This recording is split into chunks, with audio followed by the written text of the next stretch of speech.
푸틴은 남서쪽에 건설한 모든 다리를 잃고 있으며 마지막 다리도 방금 무너졌습니다. 크렘린 지도부는 동쪽 측면의 틈을 통해 나토에 압력을 가하고 동맹의 신경 발단에 영구적인 회색 분쟁 지역을 만들기 위해 남서쪽 전선에 조직한 군사적 압박을 특정 지리적 경계 내에 제한하려고 했습니다. 이를 위해 푸틴은 수십 년 동안 흑해 분지, 동유럽, 발칸 반도에 걸쳐 세심하게 구축해온 거대한 지정학적 다리에 의존했습니다. 테이블 위의 계획은 꽤 명확한 틀을 가지고 있었다. 흑해에 대한 확고한 해상 봉쇄를 수립하여 우크라이나의 서쪽으로 향하는 물류 지원 통로를 차단하고 흑해의 잠금 장치와 함께 몰도바를 정치적 궤도 내의 인질로 잡아 대륙 동쪽에 영구적인 불안정 지역을 만드는 것이었다. 그러나 5월 28일 밤 모스크바는 현장에서 거의 회복 불가능하고 치명적으로 심각한 실수를 저질렀습니다.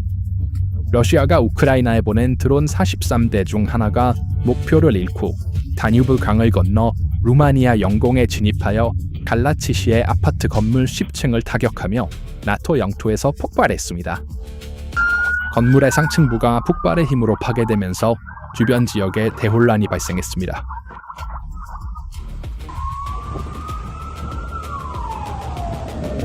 이 사건은 러시아 무기가 나토 영토에서 민간인 사상자를 초래한 첫 번째 사례로 역사에 기록되었습니다. 사건의 기술적 측면을 검토할 때 루마니아 레이더가 공역 침해를 즉시 감지한 것이 분명해집니다.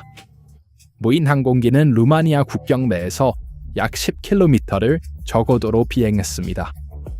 이 레이더 감지 후 루마니아 공군 소속 F-16 전투기가 비상 코드에 따라 출격했습니다.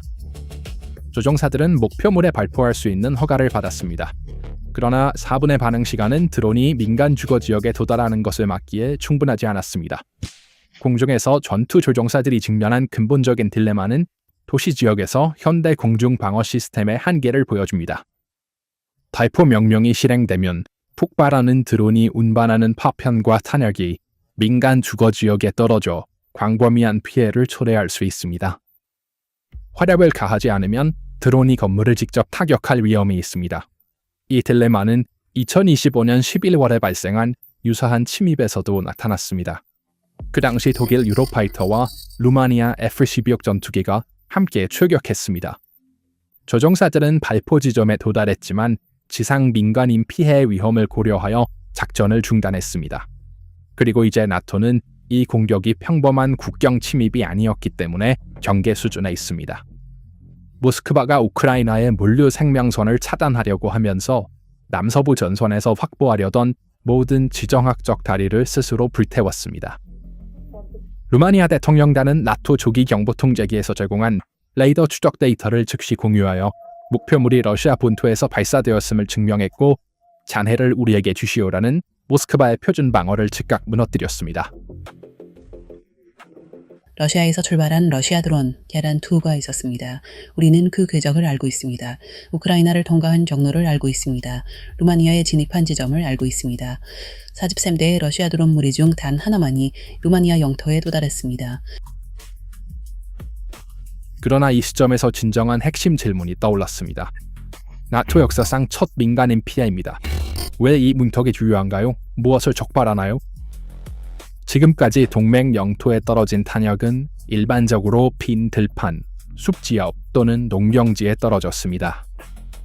그러한 경우에는 외교 서한이 발행되었고 사건은 사고로 분류되어 위기가 진정되었습니다. 그러나 10층에서 잠자고 있던 민간인이 러시아의 탄약에 직접 맞은 것은 동맹에 용인할 수 있는 보이지 않는 한계를 근본적으로 흔들었습니다. 민간 인프라의 파괴와 민간인의 부상은 위기의 법적 및 심리적 차원을 처음부터 다셨습니다. 이 임계점을 넘는 것은 동맹국들 간의 안보 인식의 균열을 준비하고 방어 교리가 보다 공격적인 선제적 입장으로 전환되도록 합니다.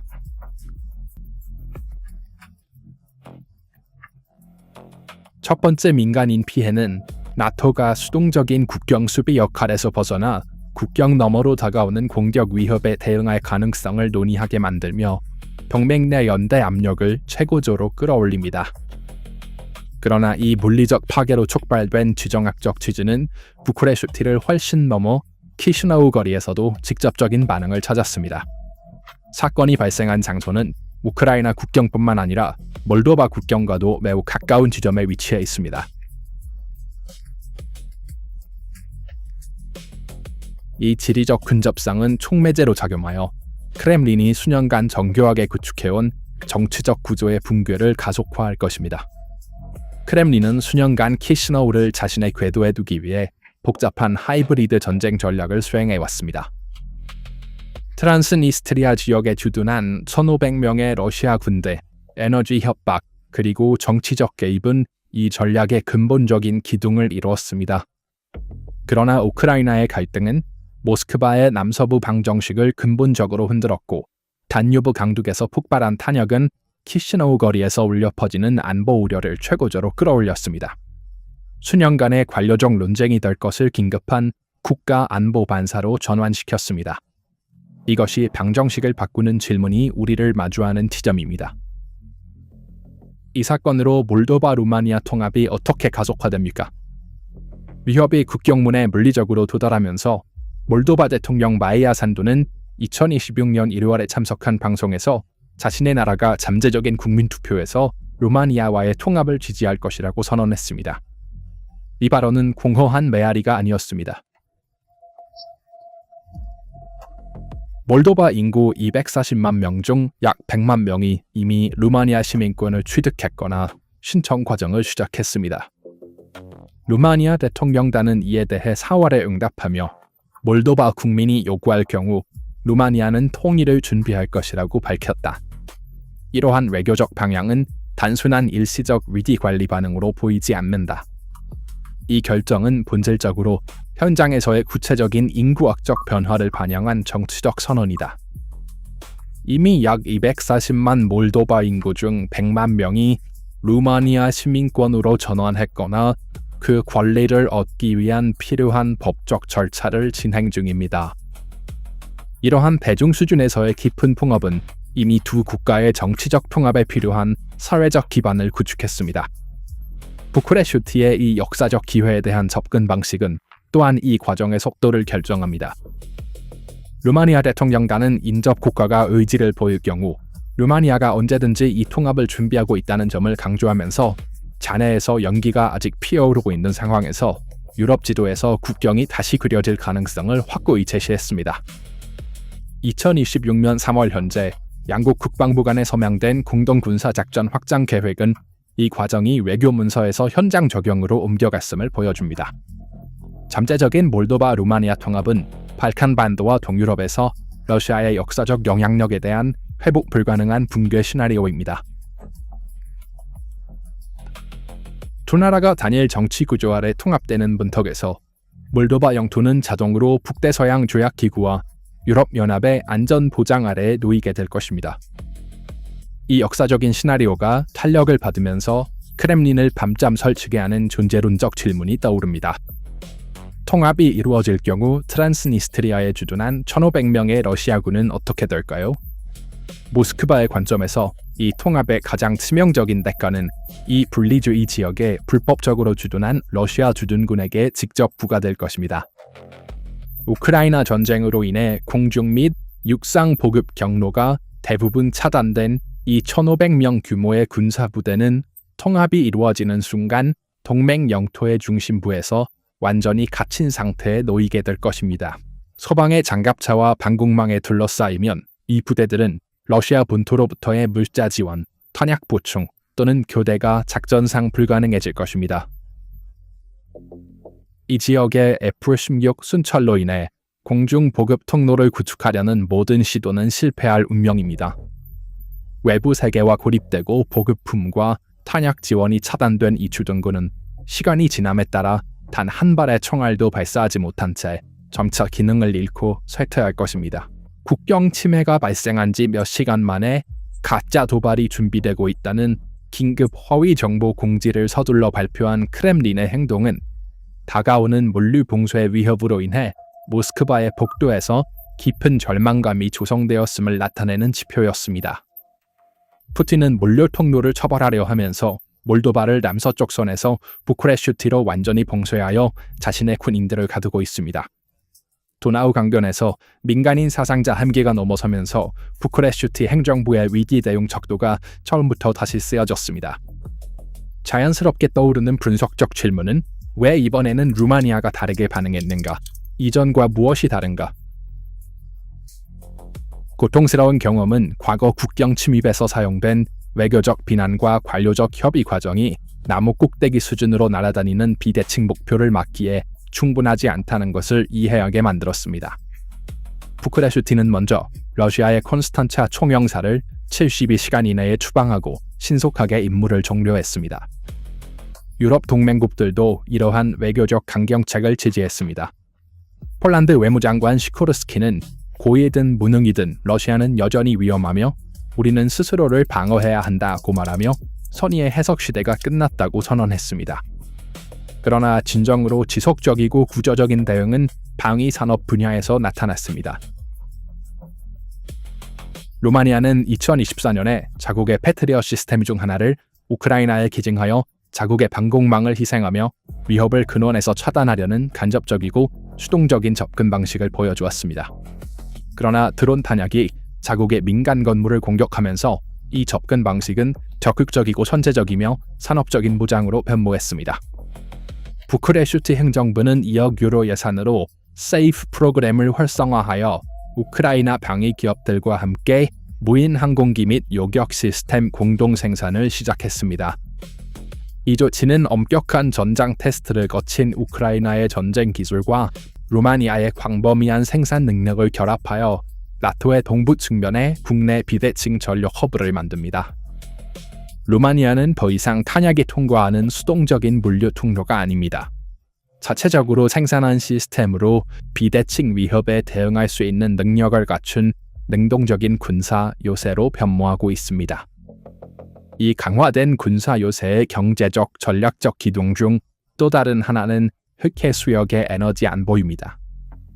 이 맥락에서 2027년에 네프툰 딥이 무엇을 변화시키는지에 대한 질문의 답변, 루마니아가 에너지 요새인지 여부는 흑해에서 벌어지고 있는 거대한 지정학적 경제 체스 게임의 암호를 포함하고 있습니다.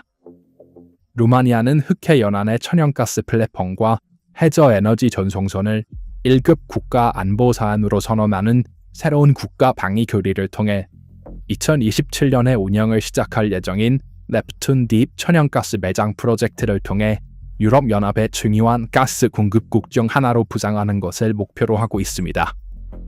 이 대규모 시설은 연간 6.30억 입방미터의 가스를 생산할 것이며 수십 년 동안 러시아가 유럽 수도들에 행사해온 에너지 협박 독점을 근본적으로 흔들 잠재력을 가지고 있습니다. 흑해에서 우크라이나의 비대칭 해군 드론에 의해 해군의 상당 부분을 잃고 크림반도에서 노보로시스크로 함선을 철수할 수밖에 없었던 크렘린은 공중에서 민간인을 공격하여 바다에서 잃은 주도권을 만회하려 하고 있습니다. 그러나 이러한 소모 전술은 루마니아를 손댈 수 없는 행위자로 만들어 러시아의 지역 내 영향력을 에너지와 방위 산업 모두에서 좁히고 유럽의 에너지 독립성을 강화할 것입니다. 유럽 국가들에게 진정으로 두려운 요소는 대서양 건너편 워싱턴에서 오는 흔들리는 신호입니다. 트럼프의 조건부 입장이 유럽을 얼마나 두렵게 할까요? 도널드 트럼프 미국 대통령의 조건부 발언은 나토 동맹국에 대한 보호 제공을 러시아산 석유 구매 중단 조건에 연결하면서 위기 상황에서 워싱턴이 정말로 우리를 보호할 것인가라는 질문을 대륙의 수도들 전반에 걸쳐 거대한 안보 불안으로 바꾸어 놓았습니다. 미국의 전통적인 안보 우산이 정치적 거래의 대상이 될 수 있다는 생각은 유럽이 외부의 구원자를 기다리기보다는 자율적으로 행동하도록 강요하고 있습니다. 독일의 방위자금 대폭 증액, 폴란드의 국내 총생산의 4%를 방해해 할당, 그리고 프랑스의 전시 경제로 산업 생산 통합 노력은 이러한 깊은 두려움을 직접적으로 반영합니다. 러시아가 비대칭적 위협 인식을 통해 유럽 블록을 위협하고 억압하려는 동안 점점 더 독립적이고 자체 자원을 창출하며 러시아에 반대하는 급진적인 동맹 세력을 구축하고 있습니다.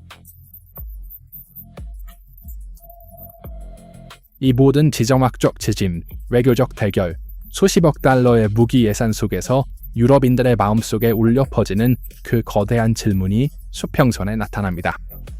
다음 드론이 학교에 떨어지면 제5조? 오늘 10층 아파트 발코니를 강타한 탄약이 내일 수백 명의 민간인이 있는 교육기관이나 분비는 병원 단지를 강타한다면 브뤼셀의 제4조 협의 기술자들은 그들의 힘을 잃을 위험에 직면할 것입니다.